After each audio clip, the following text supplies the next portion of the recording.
Hello friends, welcome to all. आप सभी का स्वागत है। तो आज हम लोग पढ़ने वाले हैं सुप्रसिद्ध कवि सूरदास जी के पद के बारे में। ठीक है, इससे पहले भी हम लोग पिछले वीडियो में हम लोग कवि सूरदास जी के एक और पद के बारे में चर्चा कर चुके हैं और उसका अर्थ भी अच्छी तरह से हम लोग समझ चुके हैं। तो आज हम लोग एक और नया जो है पद के बारे में हम लोग आज पढ़ेंगे। वो भी क्या है, कवि सूरदास जी द्वारा रचित है। सूरदास जी की प्रत्येक पद में भगवान श्री कृष्ण के बाल लीलाओं का बड़ा ही सुंदर वर्णन है एवं उनका भगवान श्री कृष्ण के प्रति प्रेम जो है अच्छी तरह से हमें दिखाई पड़ता है। तो वो पद को मैं एक बार पढ़ देती हूँ, फिर एक एक करके उसकी व्याख्या करेंगे और समझेंगे। तो वो पद क्या है? मैया कब ही बढ़ेगी चोटी, मैया कब ही बढ़ेगी चोटी, कितनी बार मोही दूध पियत भई, यह अजहू है छोटी, तू जो कहती बल्कि बेनी, जो हुआ है लांबी मोटी, काढ़त गुहत नहवावत जय है, नागिनी सी भुई लोटी, काचो दूध पियावती पची पची, देती ना माखन रोटी, सूरज चिरजीवो दो भैया, हरिहल धर की जोटी। ओके, तो आई थिंक आप पद के बारे में सुन ही लिए होंगे। तो आइए एक एक करके समझते हैं।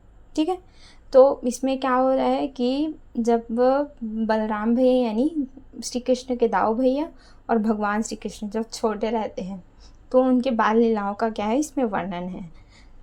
तो भगवान श्री कृष्ण को अपने बड़े भैया दाऊ भैया की जो है चोटी यानी उनका केस बाल, उनकी चोटी क्या होती है, बहुत ही पसंद होती है। उन्हें अपने भैया की चोटी बहुत प्रिय होती है और वो चाहते हैं कि मेरी भी चोटी दाऊ भैया की तरह लंबी और मोटी हो।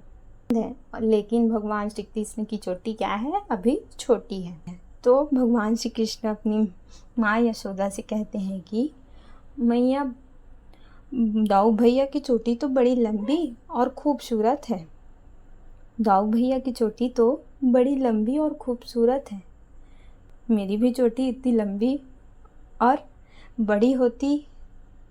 तो माँ यशोदा बोलती है, मन ही मन उनको एक युक्ति मिल जाती है कि बच्चे जब छोटे होते हैं तब वो खाने पीने में क्या है आनाकानी करने लगते हैं और खाने पीने से दूर हटने लगते हैं।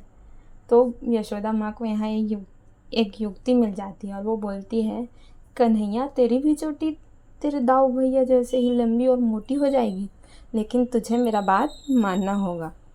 तो भगवान श्री कृष्ण क्या होते हैं इसके लिए तैयार हो जाते हैं। हाँ मैया, मैं आपकी सब बात मानूंगा, बस मेरी चोटी दाऊ भैया की तरह बड़ी हो जाए और सुंदर हो जाए, मोटी हो जाए। तो यशोदा मैया बोलती है कि तुझे रोज़ गऊ का कच्चा दूध पीना होगा तो तेरी चोटी बड़े ही लंबी और दाऊ भैया की तरह ही मोटी हो जाएगी। तो भगवान श्री कृष्ण तैयार हो जाते हैं और रोज़ कच्चे दूध जो है पीने लगते हैं गाय का। तो बहुत ही दिन उन्हें दूध पीते हो जाता है, बहुत ही दिन उनको ऐसा करते हो जाता है। तो एक समय वो अपनी मैया से बोलते हैं, तो उसका वर्णन जो है यहाँ किया गया है। तो आइए समझते हैं। ठीक है, तो मैया कब ही बढ़ेगी चोटी, तो इसमें क्या बोल रहे हैं, भगवान श्री कृष्ण अपनी मैया से बोलते हैं कि मैया मेरी चोटी कब बढ़ेगी, मेरी चोटी कब बड़ी होगी, कितनी बार मोही दूध पियत भई, यह अजहू है छोटी, मुझे तो दूध पीते हुए कितने दिन हो गए, कितने समय हो गए, लेकिन मेरी चोटी तो बढ़ती ही नहीं है, ये तो छोटी की छोटी ही है, यह अजहू है छोटी, यह तो छोटी ही है, तू जो कहती बल्कि बेनी, जो है लंबी मोटी, तू तो कहती थी कि दाऊ भैया की जो चोटी है लंबी और मोटी है, हुआ है लंबी मोटी, उसी तरह ही मेरी भी चोटी लंबी और मोटी हो जाएगी, उसी तरह ही दाऊ भैया की तरह ही मेरी भी चोटी लंबी और मोटी हो जाएगी। लेकिन मेरी चोटी तुम लंबी ही नहीं होती, मेरी चोटी तो छोटी ही है। काढ़त गुहत नहवावत जे है, नागिन सी भूल लोटी। तो बोलती थी कि दूध पीकर मेरी जो चोटी है वो बड़ी और लंबी हो जाएगी और नागिन सी क्या है, ज़मीन पर लहराने लगेगी, लेटने लगेगी। जब तू मेरी केशों पर कंघी करेगी तो मेरे बाल नागिन की तरह नीचे लेटने लगेंगे। तू तो कहती थी ऐसा। काचो दूध पियावती पची पची देती न माखन रोटी। और इसलिए तुम मुझे रोज़ ही गाय का कच्चा दूध पिलाती है, गौ माता का, और माखन रोटी तू नहीं देती, और माखन रोटी तो मुझे खिलाती ही नहीं है।